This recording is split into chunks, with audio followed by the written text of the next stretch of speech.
I just feel Flemmo can be a bit uptight and would benefit from a little unwinding from time to time. Yes, because it's so relaxing having to chip hardened dental cement off of all of my pillows. I forgot I did that. Do you see what I mean? He's got no respect for... Remember, we are using I feel statements so as not to assign blame. But I do blame him. I feel very hurt by these accusatory comments. You want to feel very hurt? I can give you feeling very hurt. There is a lot of strong emotions in this room right now. I think perhaps it would be a good idea at this juncture if we did... Oh, this is such a massive waste of time. I hardly think we'll fix his issues with an Armel-Colide chair psychologist. Tortured mineral pun. But I've got to side with Crevice. Where'd you get off trying to couples cancel us? I have all the relevant qualifications. Give over. How's that? I did them online. Incidentally, the same place where I was ordained. So stop playing silly buggers unless you want me to marry you both. What one website would offer ordaining and counselling qualifications? Marriagecounsellors.org? Shut up, you. I think maybe a break would be good. I've got to go water the gnomes anyway. Yeah, I've got to go. Got to teach the kobolds how to cook. Wait, what? Not in my kitchen, you don't.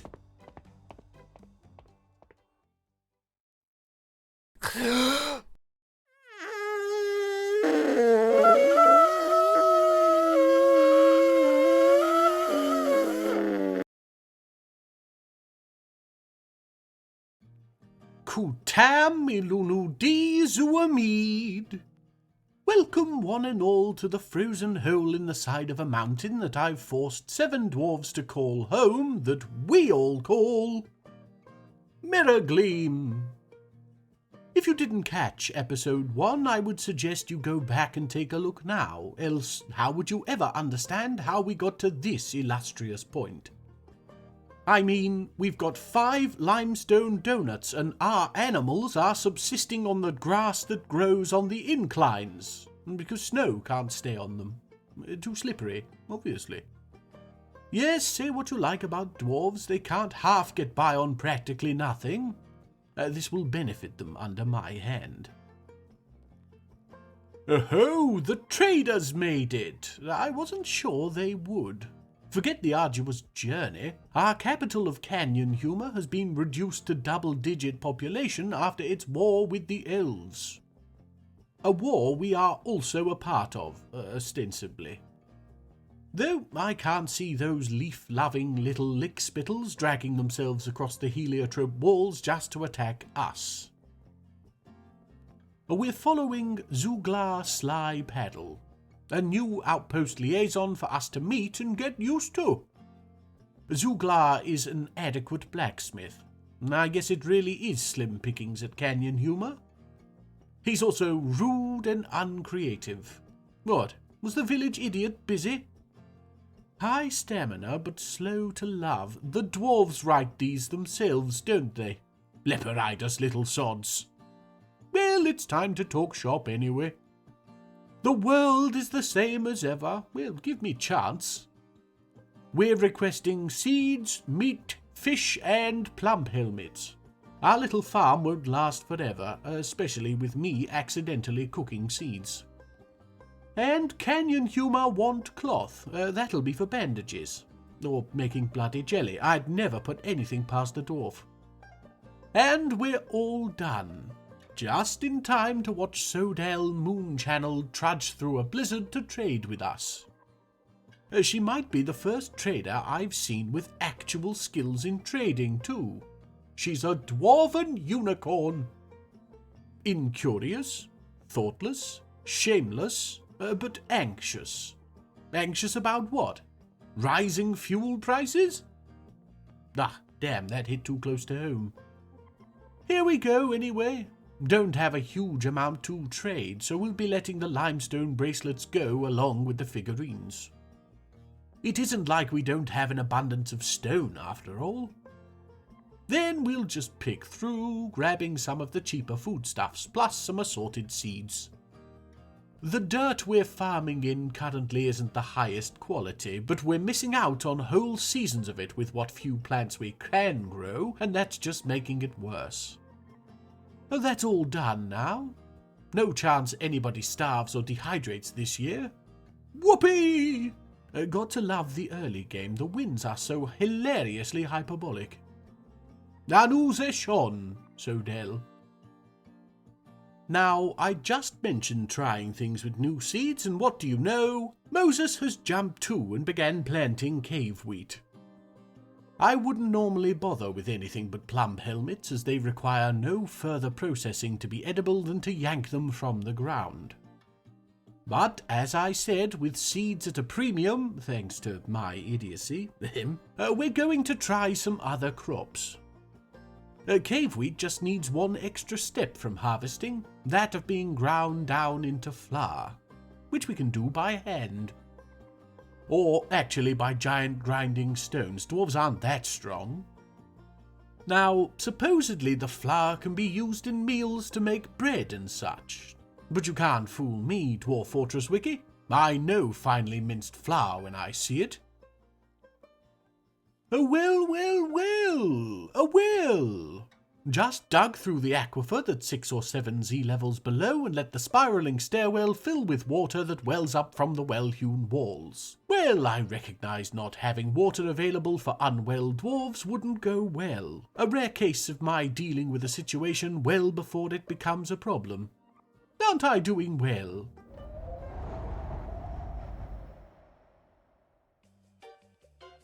Oh, Phlegm, thank you. I thought you were Graham. In my office. He was stood in the bath with the curtain closed earlier. I'd have been more annoyed with him popping out, but I haven't been as keen on me roughage recently, and he did me a solid. You're disgusting. What? Better than a liquid. Ugh. What do you want? Oh yeah, I come under a white flag. I propose a truce between us two, to face a much greater foe. You mean Gainsborough? Too right. He's gone bonkers. Cornered me in the bog and started asking me deep personal questions about my childhood. I'm an eldritch abomination. My beginnings are supposed to be beyond the ken of mortal minds. Not wheeled out to be compared against Martin, aged 10, who started eating crayons because his parents are divorced. Much as I hate to admit it, I do agree with you. He followed me into the kitchen earlier, kept trying to draw me out into telling him about my dreams, like the nth dimensional cacophony wouldn't turn his brain to soup. So, truce then? Yes, truce. Brilliant. Right, now I've got to go change my pants. Ah, snod fud.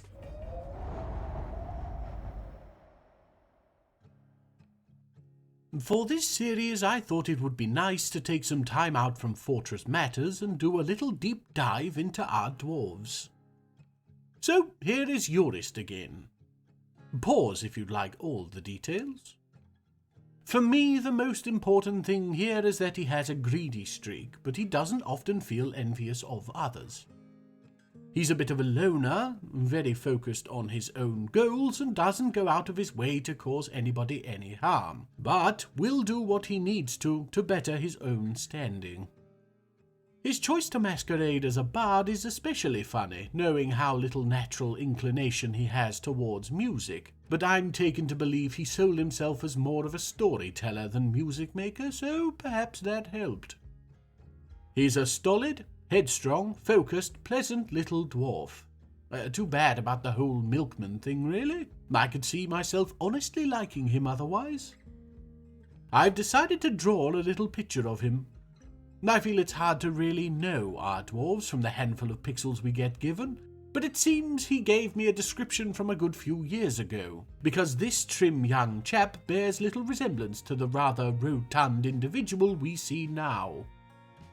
Or, as the game would put it, corpulent. Harsh, Dwarf Fortress, very harsh. Here you can see the little workshop area that has built up around our farm, all in the name of producing cloth for canyon humour. Or at the very least creating cloth for us. It's cold in these mountains, and many of our dwarves are still running around in 2 layers at most. We don't actually have the abundance of materials to justify such a setup, but we do have pigtail seeds. So before too long we'll have a burgeoning little textiles operation. Enough for us to gear up in more appropriate winter apparel anyway. With any luck, nothing will turn blue and snap off till then. Now, here is something I'm excited about. For now, we shall just call it the Big Circle. Having probed the rocks ahead of time with my godly powers, read digging blindly and save scumming like a bugger, I know that this will be the perfect place to put our practically patented Phlegm crevice fortress place of interest. That will invariably end up either ignored, disused, or fail completely. Comments in below as to which you'll think it'll be. Oh, also, probably best you subscribe if you haven't already. You're halfway through. I can only hope that's through enjoyment and not because your Xbox controller fell on the floor and you don't want to get up. I'm quietly confident, but only because I feel if I say anything I'll be tempting fate, and she's 2 months sober with the break I took. Time for a deep dive into this strong-willed, driven little dwarf. It's Domas. Again, you can pause for the full picture, but for me, Domas will always be the dwarf that can milk a purring maggot faster and more quantitatively than any who came before or will come after. Yes, I heard it as I said it. But these are the specific ventures of which Domas is generally quite confident in his abilities of. He's stubborn, quick to anger when he's not stuck in his own head deliberating, very greedy, envious of others, but can easily fall in love or develop positive sentiments. It is this last which netted him Einod, incidentally. I have drawn him as he is now, also amusingly corpulent, peeling a potato, which I have no idea how he got as we have no potatoes. Domas, much like Urist, also likes working outdoors and grumbles only mildly at inclement weather, which is both A, putting it mildly on the mirror of destiny, and B, hilariously apt given their criminal name of milkman. Sometimes you set things up and this game just runs with it. It's late summer, and so it would appear we actually have some wild plants just about holding to life with their leaf tips. Seeing as we're apparently only getting one caravan a year, I figured we should probably grab this chance with both hands. Both of Mosus's hands, to be more clear. It looks to be mainly fruit, which, as greens go, is at least versatile. We shan't be short of alcohol, and really that's all most dwarves care about. And I set everybody together. Watching Mosus do it alone was making me wince in sympathy. You have to remember, these gentlemen are much closer to the ground, and you may not be aware, but dwarves do not wear underwear. 2 feet of snow, and you can tell a dwarf's trail from a human's because of the shallow track in the middle and the distant swearing.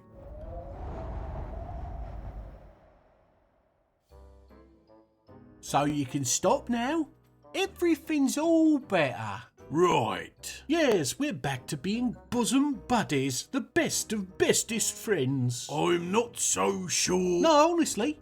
Phlegm even apologised for overreacting by letting me use his spare room to store some of the kobold's stuff. Wait, what? I mean, yes. It's the least I could do after you promised to do my laundry for a month. Oh, touché. But yeah, see? Everything's golden now. You can stop trying to psychoanalyse us. Okay. Good. Now, wanna go grab a drink, bestest buddy Phlegm? What? Oh, yes, why not? They both think I'm thicker than 2 planks. But we know who got them behaving again, don't we?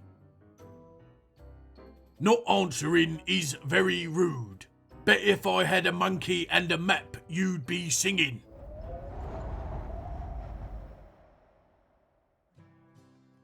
And on we go to Adil, the last of the milkmen proper, who, out of all of them, I happen to like the least. As I said last episode, he's a bit of a stinker. He despairs for the future and lives without hope. This is because he is terrified that the others will discover that it was his record-keeping that led to them all nearly being caught and having to leg it to the mountains. Not that he did anything purposefully, he's just something of a diarist and left them out where somebody he thought he could trust found them, being one for sharing his thoughts and experiences. He loves a good fight, though doesn't like the thought of doing it professionally. He's stubborn and doesn't tend to be swayed by emotional appeals nor moved by mercy. I am kind of dancing around the point of Adil's position in the group for propriety's sake, but let's just say he's a fixer. Generally what he fixes is people's ability to hold spoons unaided. Nasty stuff, making his appearance as a deferent old priest all the sicker. He is again corpulent and likes working outdoors, only grumbling mildly in inclement weather, which makes that all three milkmen being very well named. Thank you, Dwarf Fortress. Aha! Our outpost liaison Zuglar. Wait. Cadol Tombs reigned? 4 forts, 5 if you include Slapgland, and I've not seen a change of outpost liaison even once. I do hope Zuglar is all right. Not to say I think Cadol won't be any good. I'm just very set in my ways and like to know what's going on. Cadol is by all accounts a delightful dwarf, if incurious, scatterbrained, depressed, and non-dutiful. Ah, this is the village, idiot! Oh, there's much to share. Take a look at that in a moment. This time we're asking for wood and pigtail seeds. We ran out. I don't think you can cook them, so I don't know how, but there it is. Canyon Humor wants shields/bucklers. Not much chance of those. And seeds, which we have asked them for 2 years straight now. It's like asking a man dying of thirst for a glass of water. Oh, and the news is just about the Elven War. We knew all about that already. Anus Eshon, Cadol. Try not to trip over your own feet on your way home. Dwarves. Oh, the circle is dug out. Take a look at the plan for this marvellous floor. Isn't it wonderful? Now that it is dug out, you'd think I'd let you know what this whole thing is for, wouldn't you? Well, I shan't. It isn't done, you see. Again, do take the time to speculate amongst yourselves in the comments. I'd wager your soul against a shiny threepence that you'll never guess. But what I will say is I haven't decided whether to do rooms coming off it or just utilise the space as is. I'll get the floor done and see where the mood takes me. Talking of mood, allow me to spoil it a little with this image. To any uninitiated, these adorable little fluff balls are called fluffy wamblers. They're vermin, sort of like big cuddly rats, and they are treated exactly as such by our cat. The currently unnamed little Moggy has gone on an enormous fluffy rampage. No, I won't stop, you can't make me. Saying that, this is where we're going to leave things, so I guess you did make me stop. You win this round. I wasn't really sure how this episode was going to turn out. We've got nothing in the way of beasts or fights or anything of that ilk, so I was a little worried I wouldn't enjoy it as much. But do you know, it's been a breath of fresh air having to stretch my literary muscles and make what we have got into something interesting and fun to listen to. I hope you agree. Sort of the whole point of this thing, really. As you've seen, we've hit the 1,000 subscriber mark, despite Turkey Day sapping views, and I am absolutely blown away. I started this as a pipe dream, a way to gather a handful of followers to feed my soul furnace and not be so reliant on the grid. Now I'm actually beginning to earn money and have already damned many of you to a life of being blind to the fact I'm named after something you swallow in polite company. So thank you. All of you. Anus Eshon, you most wonderful of individuals. Anus Eshon. You sure you two will be okay? Yes, of course we will. Where you going? Me and the missus? Or going out? See you later then. Phlegm. Yes, I saw it too. His girlfriend is a big rock. And he thinks we need help.